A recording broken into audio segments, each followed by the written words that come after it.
Welcome to the OhSoSpurs podcast, where we will title this episode An Uneven Playing Field for pretty clear reasons. We'll be going through a valiant effort, a number of amazing performances from young players, an impressive debutant, Bergvall showing his potential, player ratings, the Kinsky signing, and discussing those officials who seem to love being in the limelight more than Pogba. And to discuss it with us all with me today is Elias. Welcome back to the show. How are you? I'm fine. Thank you. Good. We have Johnny. How are you, Johnny? He's on mute. We'll go to Sai. How are you, Sai? I'm good, mate. I'm not on mute. Finally got home after a nightmare train system yesterday. Seven Sisters. Looked like, I don't know, queue at Alton Towers for the time when I got there. It was an absolute nightmare, but got home in the end. Well, yeah, it was travel chaos for us going to the ground yesterday. Whether you were flying, training, or even walking, there were issues for all of them. Johnny will be back when he sorts out his tech issues, but let's go into it anyway. So it was a valiant effort, wasn't it, guys? Do we start with the debutant, Brandon Austin, been at the club for a number of years? Finally got his first start. What did you make of his performance, Si? I think he did well. I don't think he put much of a foot wrong. I guess if you're going to be hypercritical, he could have got his angles slightly better for the first goal. But I think there's more to discuss around that first goal than whether Brandon Austin got his angles right. And we'll dig into that a little bit later on in the pod, I guess. But I think he got a fantastic reception. When he came out and he claimed a few crosses, then again, we took the roof off for him. I think he had a good game, made a couple of good saves. His distribution was pretty good. The only thing I didn't really like was he played that straight ball down the middle quite a lot, and you need to have some angles there really to open the play up. And Botman and Byrne gobbled that up all day long. Solanke didn't get much change on those long balls down the middle. That's being hypercritical though for a fellow who's making his Premier League debut. I thought he did well. It was lovely to see the crowd really getting behind him rather than creating a nervous atmosphere for him as well, wasn't it? He was monstrous at coming to get the balls, I thought, airily from set pieces. I didn't feel nervous at corners. And they were really surrounding him. They were bullying him big time. And he was being strong there. I also thought he came and showed for feet quite a lot, and his control and distribution was pretty good from on the ground as well. So again, you can be hypercritical on a couple of points, but overall a really good display. I think sort of 8 out of 10 for me. Yeah, it was. I think that's a fair. We'll do that. We'll go through the player ratings as we go. Then, Elias, there were other players playing in special circumstances. Dragusin had to go off at half time, clutching his backside, which insinuates he had this mystery illness going around. What did you make of his performance and Archie Gray at centre-back? I do feel like Dragusin's performance wasn't great. Let's keep it at that. But I do believe that we should cut him some slack due to the fact that he did actually carry on playing with that illness. Like, he could have also said, like, no, I'm staying in bed. But he actually decided to show up, do it for the club. I mean, okay, you could argue, especially at the second Newcastle goal, that he didn't look that in place, maybe not that sharp right there, because he could have possibly cleared his lines. He lost Isak. But in general, he did try and put up a fight for the club, and I think that's us as fans, like, the most that we can ask for is a guy who wants to give everything for the shirt. That being said, Archie Gray continuing to impress, in my opinion, at centre-back, especially if you look at the kid. Like, of course, it's been covered numerous of times that he's only 18 years old, he's playing out of position, this and that. But he keeps on showing why he is that good at only 18. And I think that this period of play for him, playing at centre-back, will do him all the good in the future. So for the Dragusin situation, I do believe that, okay, it wasn't his best game, and I still am not sure he is the right fit for the system. But I think for yesterday, you can cut him some slack because of the sheer effort he put in to be there in the first place. Well, I think that's the whole takeaway. The most positive takeaway from that game, I thought, was at least 9 of those 11 players who started, plus all the subs came on. It felt like they were willing to run through brick walls for the club, for the team, for Ange, which is a great sign that the dressing room clearly still seems to be behind their manager. And another player who's kind of on that note, being reborn, and we will pick up Archie Gray a bit later on, because I wanted to discuss the concept of him moving into that sixth position. Is this centre-back exposure going to increase his defensive capabilities as a player, his physicality as a footballer, and therefore perhaps tee him up nicely for that position in the future? We still need to sign someone, though, in my opinion, as well. But our Swiss Army knife in the team, Si, seems to be Djed Spence at the moment. He played briefly at right back, mostly at left back, and at centre back as well in that game. What did you make of him? I think he had an outstanding game. I thought he was good at centre half as well. I thought he slotted in there quite nicely alongside Gray, and it just reinforces the mystery as to why he hasn't been included more from the start of the season. You know, and I don't want to dig up old or go over old ground like we've spoken about this on the pod previously, but you know, when you've got two almost ever-present fullbacks in Udogie and Porro, and, you know, as Johnny and I were talking yesterday, Udogie's injury's been in the post for a few weeks, hasn't it? You know, it's been, you know, and this isn't just Ange, this is the whole management team must have been seeing that. And now Porro, he almost looked like he went down with a hamstring yesterday. Just wonders why, you know, Spence hasn't got a rotational role earlier on in the season. But I thought he did fantastically well, whatever he was asked to do. He, you know, late in the second half, he was the sort of distribution centre half for us, and he started a couple of attacks that could and maybe should have been a little bit more incisive than what they actually were. But yeah, I thought he had a great game, doing exactly what he's been asked to do. Yeah, and I think there's a really good player in there. It is, and like you said, it's baffling that it took. You know, we've had four managers go through Djed Spence, and none would give him the opportunity. But I do want to kind of, some people are still saying, why did it take so long? I agree, it should have been sooner. And there's arguments we could have prevented injuries if it had been sooner. But there's been no vibe of, I feel like Ange, once Djed got his opportunity and took it, there's been no ego to say, agreed. You know, he's still not good enough. He's still got this issue. I'm forced into this situation. He's made out to him, you know, he's earned his spot. Well done to him. He's now a very important part of the squad. And who cares about mistakes as long as people are willing to learn from them and accept them? We're all human. You get 51% of your stock decisions right in your life and you're going to be a millionaire. So it's and just getting 80% of his decisions right, in my opinion. So, you know, the odd mistake here and there can be forgiven. What would you give him on yesterday's performance then, Jim? Well, we didn't actually go over the centre-backs ratings, did we, either? So should we start with Dragusin quickly, pulling back, and we'll work our way back to Djed.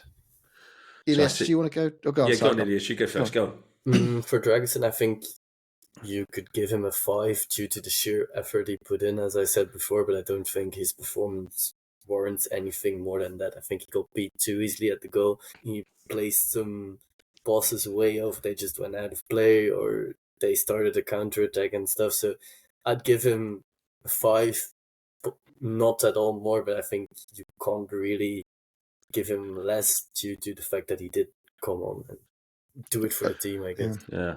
I don't think I'd disagree too much. I think I'd split the ratings for him. I think I'd give him a 9 out of 10 for his attitude and the willingness to play. But yeah, he was at fault for the second goal, and he'd had a warning about 5 minutes before on that exact same ball across that Isak only just missed because he was slightly too far left of the goal. So that warning was there, and he didn't pick up on it. And I'm sure that's down to the illness. I think Ange said that him, Gray, and Forster were all bedridden. For pretty much the week, and they were training with 11 fit players at one point. You know, so you've got to give him some credit for that. But I agree with Elias in terms of his delivery and his performance was subpar, but his attitude, I think, wanting to get out there and do the best for the team, I think, you know, scores him a bit higher for me.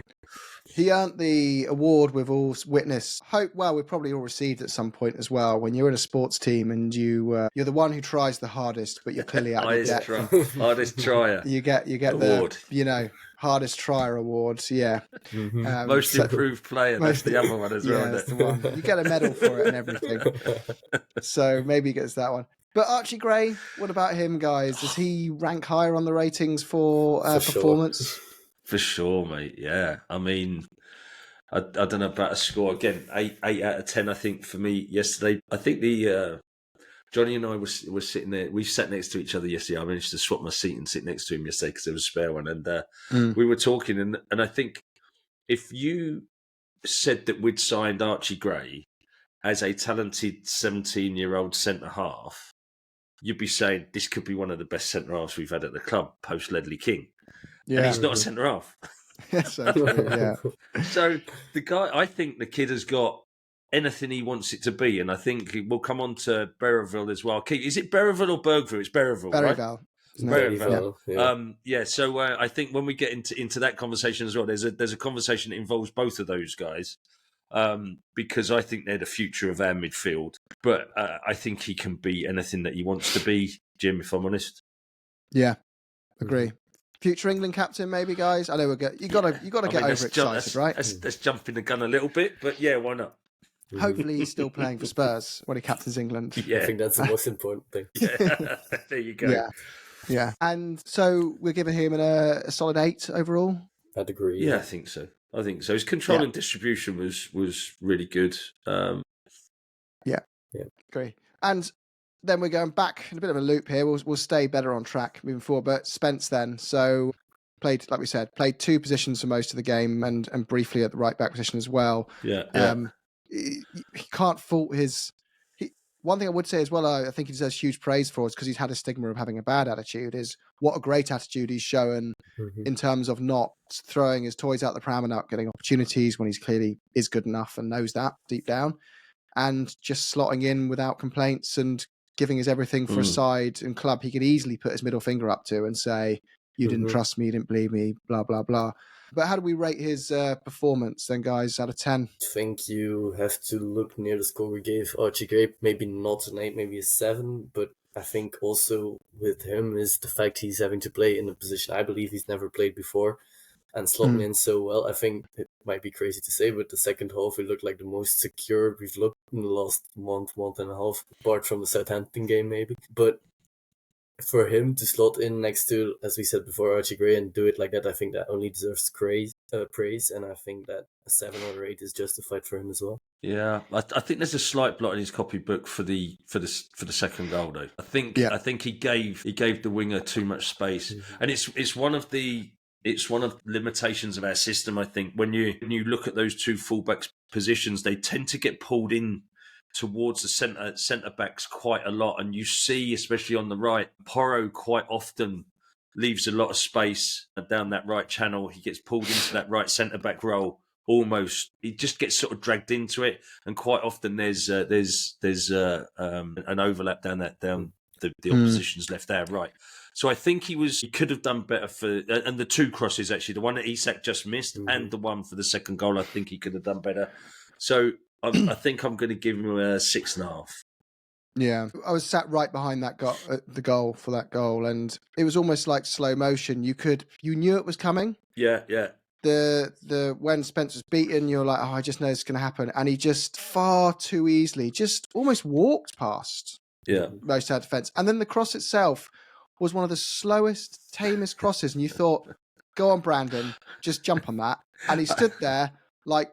I'd say the only criticism of Brandon, I think, was this moment for me, and his kicking. I think, like you said, so I know it's a bit harsh on a guy who stepped in and his third choice, but he could have very easily had a lot of time to get to that ball before Isak did. When you're in the ground and on TV, the pitch looks bigger, but it really was only you could fall on top of that ball very easily, and he just looked a bit panicked, and Isak just couldn't believe his luck. He stood there and tapped it, and honestly, our players didn't even bother marking Isak there, thinking keeper's got this covered. They're already looking to make the run for the counter. It was a little bit frustrating, but hey. That cross was as slow as Reggie's one was at the end, fast. Yes. Yeah. That one was... Oh my God, it's still going down Tottenham Road, mate. It's just like, Jesus Christ. Well, Johnny is back, and he's looking clear and crisp. I think he's fixed his tech issues. Look at him there. Johnny, so we were going through each player and a player rating for them. We're going to chuck you the next pass, and this one is Pedro Porro. What did you make of his performance, and how would you rate it out of 10? I mean...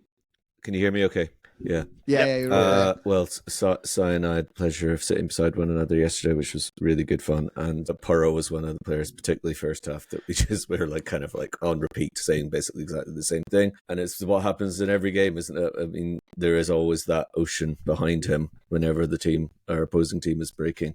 And I mean, Porro is just Porro, and I feel sorry for Porro because he's not getting a break. He's put in spells this season when he's been really, really superb, in my opinion. But, he's unfortunately getting out of position quite a lot of the time. And we are very, very easy to play against breaking down that side of the pitch. So I think that with all due respect, I mean, maybe it's time for me to take off the Ange blinkers slightly, and whereas before I was maybe irrationally defensive of him, and I still am hugely sort of in favour of continuing with the project and all of that. But I don't understand, maybe it's just my lack of tactical understanding, but I don't understand how it can be the case that vulnerability is there time after time after time, match after match after match, which is just so easy to exploit. So I suspect it's not really so much Porro getting away with like making that many mistakes after game.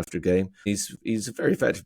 It was him that whipped the ball in, wasn't it, for Solanke's goal? Yeah, which was a lovely first time cross. Yeah, great cross. And it was lovely cross. Another thing we were saying quite a bit was like the kind of the early decision making, and he didn't hesitate. It's a nice work from Bergvall down that side. And sorry, I'm probably repeating some of the stuff you guys have already said when I was out, but no, not yet. It's all brand new, Johnny. It's all brand new. Well, that was a lovely goal, and I thought obviously it was a perfect start for us, and Porro was clearly integral in that. So I mean, I just think it was a solid. If you're going to give him a score, I don't know if he made one particular instant where there was a specific mistake or one piece of, other than, well, the assist was obviously a piece that would boost his score, maybe a 6.5 or a 7, possibly. I just don't know what story is there. Maybe we need some tactical genius. Maybe there's one of the three of you who can explain to me why we have that issue game after game, because it is literally game after game. Yeah, I'll try. If you look at Porro's position, when we gain the ball, he always comes inside, and I think that has to be a tactical shout from Ange, because he wouldn't otherwise do that, because it doesn't fit his profile of trying to whip the ball in or playing the ball across. So I think that's a tactical choice by Ange, which then in turn costs us when we get turned over, because as Sai was saying earlier, we have the position where Porro or Spence, whoever, gets sucked in near the centre half. And that comes from having Porro come inside very often when we get the ball. So I feel like, okay, in possession, when we are dominating teams, that will work because he comes inside, he creates the overload in the middle. But in games like yesterday, and I feel like the games we've seen a few, like the last 2 months, it doesn't happen enough that we create something from it, and that's when we get turned over. There's a lot of space in behind Porro, as well as we see that Porro gets sucked in because he's already there, and then he has to cover the loss of possession, which makes him just turn back, run back, and by running back, he's immediately next to Dragusin, Gray, Romero, whoever is playing. And I feel like that's maybe something Ange will have instructed and could improve upon. Maybe just by telling him, like, okay, stay down the right-hand side. You can come inside, but maybe do it later when we are further up the pitch, because he now comes inside, picks up the ball in our own half, but when we then lose the ball, we've left massive gaps. For example, Gordon yesterday, who managed to get in behind because he was still there. I feel like that's something we should, or Ange should look at. I think this is where we're missing that world-class 6 or top-quality 6 as well, because what should happen if Porro goes forward and inverts, your 6 should be dropping to cover the counter there. And that's where, those top-quality number 6s do that all sort of like automatically. And and to Elias's point, that right-hand side is where we have the biggest risk, because I think if you look at the way that Ange wants the left-back to operate, it's far more overlapping and underlapping rather than inverting this season, whereas last season they were both inverting regularly and they were almost meeting in the middle of the park at times. But this season it seems to be that the overlapping and underlapping is the left-hand side, whereas the more early ball in or inverting is coming up the right-hand side, and that's what's leaving the big gaps. And then when they attack down the left, these centre-halves get drawn over to that left-hand side, so Porro's then in no man's land because he's going to have a midfielder attacking that centre-half position that he feels he needs to go and cover. That's why he's getting dragged in, and that's leaving those acres of space. And quite often, you've got an overload of 2v1 versus Porro, or sometimes yesterday, Johnny and I were there, it's like it's 2v0. It was like two left-siders, and they've got, and to be fair, they got Gordon, and I can't remember their left-back, what's his name? He's a cracking player. It's gone. But Lewis both Hall, of them at times were in acres of space on their own, and that was because Porro was getting dragged in. And I don't think it's a technical naivety of Porro, but he's going to cover the space where there's going to be a direct run in on goal if from that centre half position. But isn't this all compounded by the fact that, and we'll discuss Brennan Johnson in more detail later, two facets to our right wing. One is we've only really got one right winger in the whole squad available right now in Johnson, and we'll go over why that has pros and cons. But that means Ange must be thinking, well, Porro, you are effectively having to push up further and be more aggressive and take on more roles. And also that also reflects in the midfield position, like you're saying, on the inverting side, that we do lack a midfielder type on that side of the field as well, I feel, that can progress the ball forward. And compounding that, with Brennan Johnson, the fact he doesn't track back as much as Son and Werner do. So it's like double compounded on Porro. And then triple compounding this is Porro, I think the biggest weakness of his game is he can stand up against someone running at him, but he's not much of a defensive shield, even when he's in the right place at the right time. It's just not his game. He does put a lot of effort in and he's improved on that area, but I feel if someone, a capable winger's running at him, there's only one winner in that. All you can expect of Porro is to slow that winger down for 10 seconds. And he's not that quick either, is he? Yeah, he hasn't got that turn of pace about him. He gives away a lot of corners because he gets there at the last minute rather than having the pace to intercept a little bit earlier, I think. So, yeah. So we're saying a solid 7 guys on him? Is that fair? Yeah. Less? 6.5? 6.5, 7. Go with Johnny on that one. Yeah. So moving up forward through the pitch a little bit, we're on to our midfielders. I think people were quite surprised but quite excited to see Bergvall starting. Anyone particularly want to pick that up? Anyone got a passionate view on that one? I've got some passionate views about his performance today. He was the programme starman cover of the programme and feature inside, which I haven't finished reading yet. But I think that it's been mentioned, you probably already covered it again when I wasn't on, but the experience that these younger boys are gaining as a result of the injury crisis is one of the silver linings to the current circumstances. And the way that you can see, one of the things he says in that piece is just about his confidence, that he is feeling much more belief in himself when he's playing at this level now. And I think you can clearly see that yesterday there was composure. I think, in fairness, he's had that in spells, but I think that he really sustained that throughout the game yesterday. And he really looked at home, was very progressive and very strong, actually. And I was really impressed with him. Just his presence. It's very exciting to see somebody. He's only 18, isn't he? I mean, like, we've got two 18-year-olds there who are both incredible, really, when you think of Gray and Bergvall, what they can be, what they are gaining from as a result of this adversity.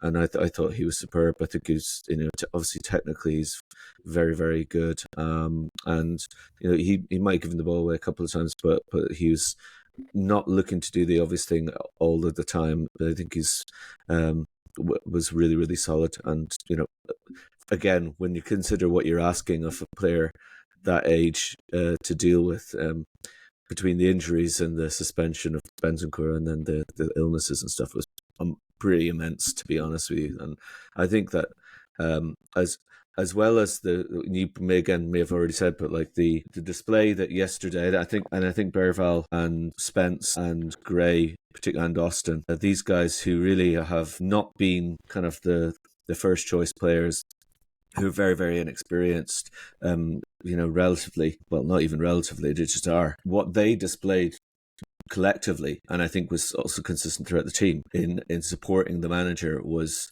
really, really evident to me. And I think that that's something that, again, when you see professionals who are not giving up and are giving their all, and I thought both Si and I were saying yesterday, kind of towards the end of the game, like, we both used the word proud. We both felt really proud of actually the effort that the players invested, and I think that he is a sort of he epitomised it, didn't he? It was brilliant. He was brave, 100%. hardworking. I think strong. brave's a good word, Jim, because I think it's worth pointing out the amount of physical attention he got, especially off Joel Linton. Listen, right, if Joel Linton does that in his face, he's off, right? So if you do it in the back of the head, he's off. Yeah. Yeah. I mean, that forearm smash in the back of the head to an 18-year-old, mate, just bullying tactics. Yeah, and I think on that, we might just whiz through these ratings a bit faster so we can just quickly get on to the refereeing decisions and also our members' questions. And if you want to be a member, you can click the link below and join. And if you're just a subscriber, by the way, just a subscriber, if you are one of our wonderful subscribers, click the little bell icon next to the subscribe button, because that lets you know we've got some new videos coming out and we have some exciting new content coming out, and you won't know about it. It's new types of content with special guests and new tactical analysis videos coming out and all sorts. So click the bell icon. So Bergvall, quickly just give, I think for me it was man of the match personally, but an 8. Yeah, fair. 8 to 9, something like that. Yeah, great. And then Saar, solid 7. Quickly whiz through these. Werner, solid classic 5 from Werner. It was just a quick one on Werner. When the teams all huddled round, he stood up from the touchline by himself. He's like, looking around, you can't even get involved in the pre-match huddle. Yeah, I've seen him do that a few times on TV. Actually, I think it's really unfortunate because I noticed. Timo, where are you? Timo. Did you see when Solanke scored his goal and they were celebrating? Like it's just really unfortunate. It's like Jesus wants to be slapped every time you see his face, and Timo just looks completely confused. And even when they're celebrating a goal, it's like he's completely, his face is not reflecting what's just happened. It's like, oh, poor guy. He's just it's really sad. Yeah. Move on. 5 is just we need to find a way of kind of sneaking some pre-workout mix powder into Brennan Johnson's halftime water bottle, don't we? He just, for all his ability to execute and deliver good stats and score goals and assists, which are the two most important things in football, he just doesn't run hard enough. That's what frustrates us all. Yeah. Just track back and run. It's like you're scared of tearing a hamstring. You can't do that when you're walking. Don't worry about it. Try running. He's back to his sort of lack of conviction sort of thing that we've seen a lot. Because he had that sort of 6-week spell when he was untouchable. But it seemed to have reverted, unfortunately. But Solanke and Kulu, brilliant. Again. Solanke just does such a job, doesn't he? I mean, he was getting kicked from pillar to post by them 2 tree trunks at the back as well. Yeah, he was, He was really good. Yeah. It seems strange to be giving so many positive reviews to certain players in a defeat, but as we said, I think you play that game 10 times, you probably win it 5 or 6 times playing like that. You certainly get a draw out of it. Yeah. We certainly did not deserve to lose that. A draw was the minimum from that, really. I think on Bergvall, one last thing, like the goal, which then obviously we'll talk about later, the first goal, for him to overcome that because he in turn lost the ball and to keep on playing the way he was before those 6 minutes shows a lot of real character as well for an 18-year-old, because he could have been phased, but he just kept on going. I think that also shows a lot. Yeah, agreed.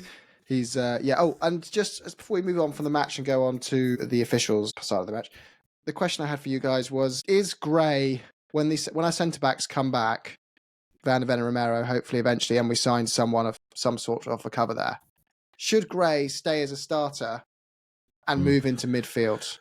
Yeah. I think there's 2 questions there, should or will. Should he? I think he should get a chance. Will he? I don't think so. I think he'll be used as cover at right back and Spence cover at left back. Because I think what will happen is that we won't make a signing in either of those 2 positions in January, and he'll be used for the rest of the season and cover at right back, I think. And when you look at what we've got in that middle of the park. Ange said yesterday he was able to rest Maddison because Maddison had been ill, because he doesn't have that problem with rotation in the middle of the park. Gray, if he goes in there, just adds to the numbers in the middle. I don't think that's a thing for Ange right now. I think we've got more problems at the fullback. So I think he should get a chance, because I think it'd be nice to see what he could do there, but I don't think he will. Okay. Yeah. So we will go on to the match officials. There were, should we start the handball? Was it? Was it not? No. VAR says no. Okay. Well, do you agree with VAR? No, not at all. It was... If I'm being honest, I was watching it on TV, of course, in Belgium, and it looked a certain handball. I saw Bergvall, really, really telling everybody that no, it will be chalked off as well. And then they gave it, and I was like, I couldn't believe it. Then, of course, I started looking up some of the rules behind it, and okay, it's because it doesn't lead to a goal, at least that they say, but that's because the ball does not come from Joe Linton and go straight directly into the goal.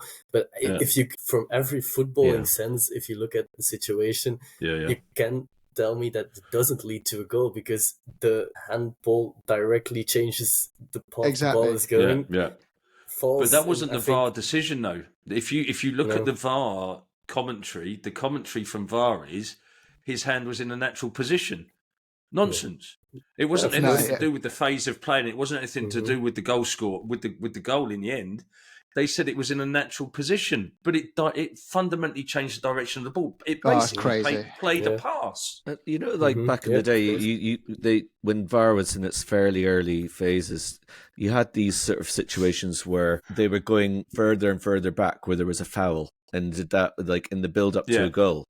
And you think like how far back they used to go before they said, well, actually, there was a foul 30 seconds before the ball ended up in the back of the net. And as Elias just said, I mean, like it was literally about 4 or 5 seconds max after that. And it was the direct consequence of the ball being diverted into the path of the guy who assisted. So, yeah, it was bizarre. Watch it again as well. Watch Gordon. Yeah. He scores and he half celebrates, but he just straight away he runs to the corner flag and then just watches the referee and gives kind of like I know it's gonna be ruled out. And then they walk around. He's like, "What the hell? It was approved. Approved? It was given. What happened? That's amazing." And all you've got to do is listen to the interview with Howe afterwards when they said to him, "What's your view on that?" And he was like, "Well, I don't know the rules either, really." Oh, that just means I know it's wrong and I got away with it. Exactly. He can't say, he can't go on Match of the Day and say, yeah, absolutely, that should have been chalked off. He just can't say that. But he's like, I don't know the rules these days, but, that's for the officials to decide. Really non-committal. And it's like, everyone in the ground knew, except for the ref and VAR. If the ref would have given it, VAR wouldn't have even looked at it if the ref gave the handball. Yeah, I feel like in Belgium we also get a lot of stick towards the refs and VAR, but what they do is they call the ref over quite a few times to go and see the situation for themselves to decide. What I think is a bit infuriating in the Premier League is that they often just say, okay, we've checked after a few seconds. Okay, it keeps the play going on, but there are numerous of times where I believe the wrong decision is made and they just do not feel the need to intervene because they don't want to interrupt the run of play, which I do get to a certain degree. But in situations like this, I feel like you should always at least have the on-field referee go and see the situation for himself to decide, which I don't agree with them not doing. Yeah. Should Newcastle have had a red card in that game, guys?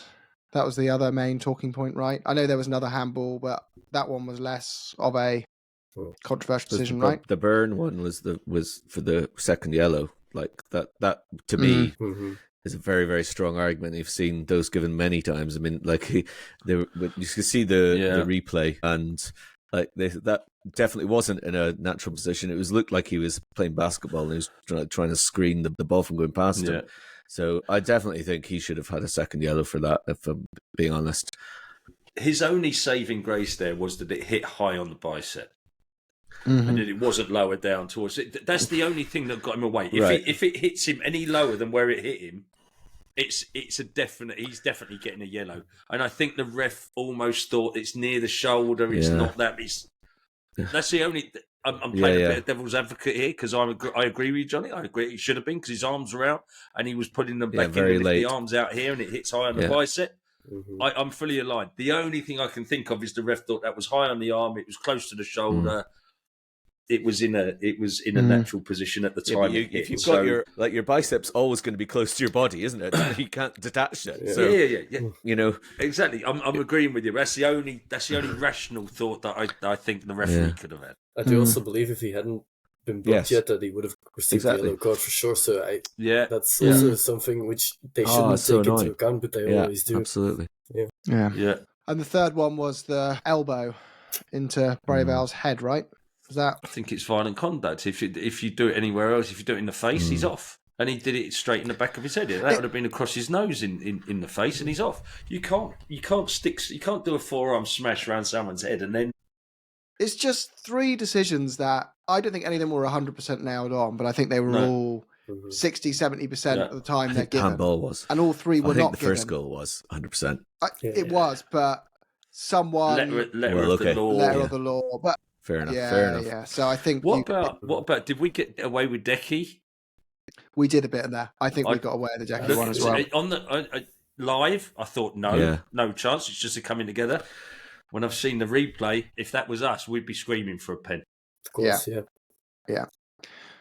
We'll quickly jump to the questions then, because we've had some coming from our members. So starting with Sean the Gooner Slayer. Shawnee. For everyone on the pod,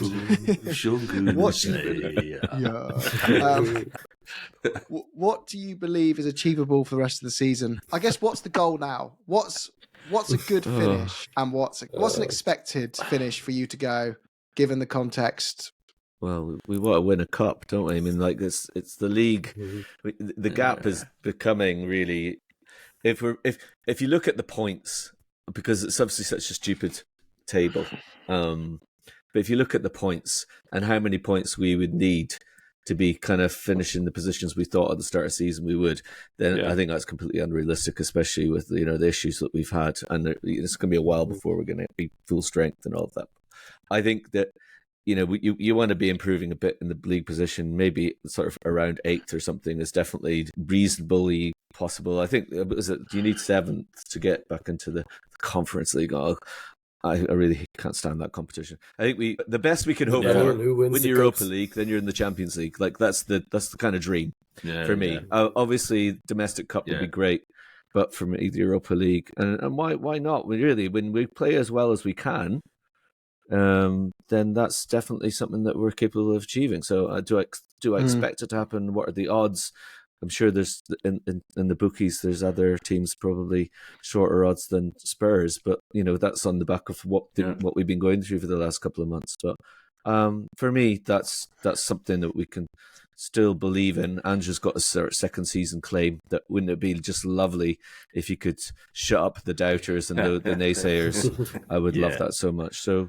For me, that's still, we've run three competitions where we've actually got an opportunity. And we are in the semi-final. I know we're playing like a team that's flying at the moment, but, football is a funny old game, as El Greavesy used to say. Who knows? Who knows? So I could be there for a humdinger, but like the Arsenal 5-1 semi years ago, maybe something stupid will happen and we can go at Liverpool and win on pens with a 5-1 lead from home. Yeah. I think all of that's true, and the conversation we were having a chat before the game, Johnny, weren't we, around that winning a cup has to be on your journey to improving the overall team and the overall performance longer term. Otherwise, you're West Ham, and fine, they had a good season. They won the European Cup according to them, but look at them now. They're nowhere, and they're shocking. They're awful, like they always have been. Yeah, and they always will be. Let's leave that there. For me, it's not even about league position. It's now, can we put a run together, and what is the performance going to look like in comparison to the points tally from last year? I think that's your ultimate measure, is your points tally. Now, where you finish in the league on that is then, because you're going to need 90 points plus to win the league properly, right? So if you focus on getting to that tally, you're going to be in a good place to win something. We got 66 points last season. That's going to be a stretch for us this season, if I'm honest, given the run we're on. But we overachieved at the start of last season and we finished on 66. What's to say that when we get all the players back, a couple of signings in January, we couldn't go on a run and put together a back end of the season like we had the first end of the season? Chelsea did it last year, so why not? Yeah. I mean, there's nothing to say we couldn't do that. So that's what, for me, that's going to be the measure of success, is how close we get to, or can we surpass the 66 points? Because we used Liverpool and Arsenal's first couple of seasons as a benchmark for Andrew's progression, right? And the similar sort of things that the team goes through. Now, both of those teams improved the points in the second season, not by much, but they improved points, and then they kicked on in the third season. So any sort of level or improvement on last year's points tally, for me, would be a successful season. If we can get a cup on the way, of course, fantastic. But I think that consistency and that improvement in the league needs to be your benchmark. Yeah. It's got to, I don't think it's defined by even it might not be defined by points. It's defined by players coming back and then proving it wasn't the players that were missing. It was the players that were missing that were causing the drop off in form, and in fact, we're much better than that. But we relied on that last year, didn't we? And we did, and then things didn't improve. It didn't get much better. I just done a quick bit of maths there, and we've got 24 points now. So we need 42 points to equal last season's tally in 18 games. Which, if you do that division, it's 2.33 points per game. Which, if you did that over 38 games, you're finishing on 88 points. So that's like title-winning form, pretty much. So it's just not going to happen. So I know what you're saying, but we also have European football. It's all about the cups. I mean, I get what you're saying. Obviously, you want to be consistent in the league and see progress. I suppose this season, for me anyway, in the league, I'm just going to turn up, hope that the players can put in performances like they did yesterday. Hope that there's a bit, we get the opportunity to see a bit more cohesion. And the supporters yesterday, in fairness, I think there's quite a stark divide between match attending supporters and noise outside of that, because even on reputable repsites that have got a bit more balance and stuff, or podcasts and stuff, you're getting a much closer sort of margin in terms of the Ange out crew. But it wasn't apparent at the match yesterday, especially second half. It was a really, really, really supportive crowd. So I just want to feel that there's a bit more unity between the fans, the players, and we give the manager, hopefully he gets the backing in January, and that we can really focus on the cups. Now, Ange obviously doesn't want to lose any game. He wants to go for winning every game. Is he going to be pragmatic and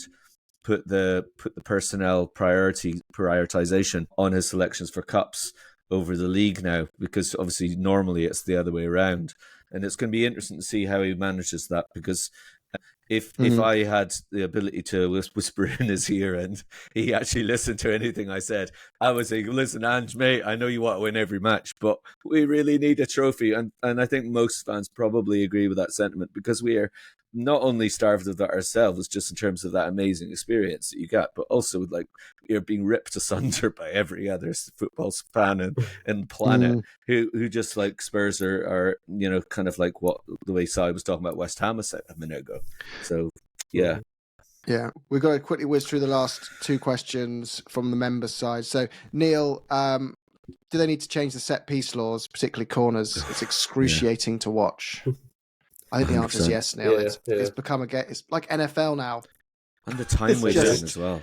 The time wasting is just infuriating. You knew in those last 6 minutes, Newcastle were just going to go down. There was cramp. There was this. There was that. There was high-fiving when they went off the pitch. He was moonwalking off, I think. It's ridiculous. It's for adds the time, but when are we going to see bookings? Because even with the goalkeepers, that happens almost every home game we go to, especially when it's the lower opposition. But it just breaks up the game, doesn't it, Johnny? It breaks up the flow, it breaks up any momentum. So even though it adds time on, it doesn't really benefit. No. And Ines, I'll pass you this last one, because I think you've got a more rounded view on just how fans supporting Spurs, have come into the fan base, probably around the Pochettino kind of era, is that fair to say? Versus, Johnny and Si often tell us about how it was under Sugar, which I never saw either. Okay. So we've got different views on this, but the next question from is Potter on YouTube. He asked 3 questions, but I only got time for one. Sorry, because we put members first there. But is the pain? Where is it again? So what do you think's caught? So here you go. Is the social media generation? I think that's a bit of a passive aggressive term. I think what it is, are the younger generation do they have higher expectations of success than particularly your stereotypical, let's say older generation fan who's been going for, let's just say Si and Johnny and me. Do you think we have lower expectations than your generation, or are we more similar than we make out? Is this a classic, older person go, younger kids, they don't know what, how hard it was back in our day? Or is there actually a genuine difference there in expectations, do you think? I feel like it will differ between, of course, every person is different, but also on social media, a lot of people can be anonymous about what they think. A lot of young people might say something they don't genuinely believe should be the case, but they would do it, for example, to get interest, to get people clicking on potentially a video or a tweet or something.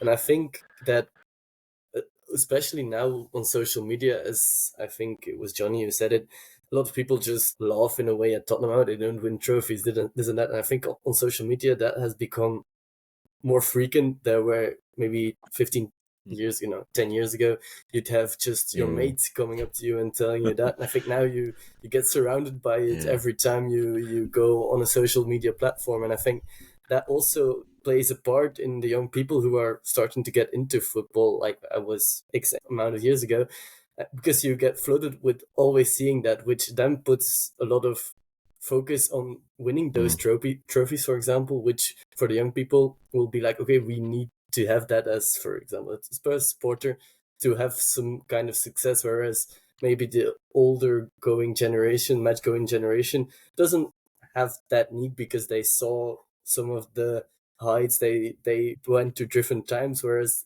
I feel like with my generation, or maybe even some of the younger guys, it's like it's very focused on those trophies, and especially with the expectations, they have a feeling like we should be performing to the level of City, of Liverpool, etc., because that's what they saw when they got into the club during the Pochettino era. And I feel like maybe the somewhat older fans are used to the times where we would finish 14th and stuff, because the younger guys just haven't seen that. So they are now seeing a club who is in a rebuild, who is in a crisis of injuries, etc. But they just look at the league position and think, okay, we were second 6 years ago. Why are we 11th right now? I think that's maybe something. I just think as well, there's one, and I was the same. I remember for like when Spurs used to play Chelsea, when I went to a game when I was at uni, I couldn't understand why the whole stadium would sit down. I was like, this is Chelsea. We've got to win, everyone on their feet. Where's the energy? Like, scream to your coughing up blood, for goodness sake. Like, where's the energy? But then as you know, you leave university and you go through jobs and all that stuff, you start to get a massive mortgage, you have children, you have a wife chewing your ear off. You have a wonderful wife to think about, all these other things.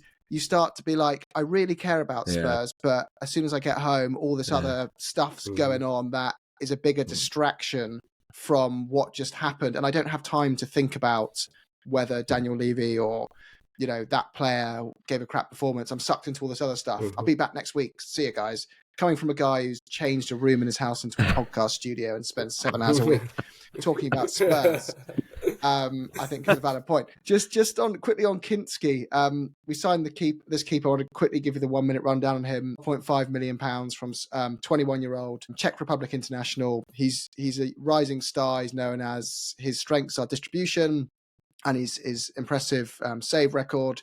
Started at Tempo Prague and went to Dukla Prague and Bohemians before that, I believe, before joining Slavia Prague. But he's already played in the Champions League and the Europa League in various qualifiers. One of his highest attributes has been his pass success rate, playing out the back at 83.9%, Hugh Scored said. Comes at a crucial time, obviously, with Vicario being out. So good to get that transfer done early. The only risk to him not being available at Liverpool is his work permit situation, which is going through. So fingers crossed he will be available. If not, Brandon will be behind you once again. Well, Sai will in the ground on his own. We won't be there. We need to wrap up 2:00 on the dot. Up the Spurs. Go you Spurs. Go you Spurs.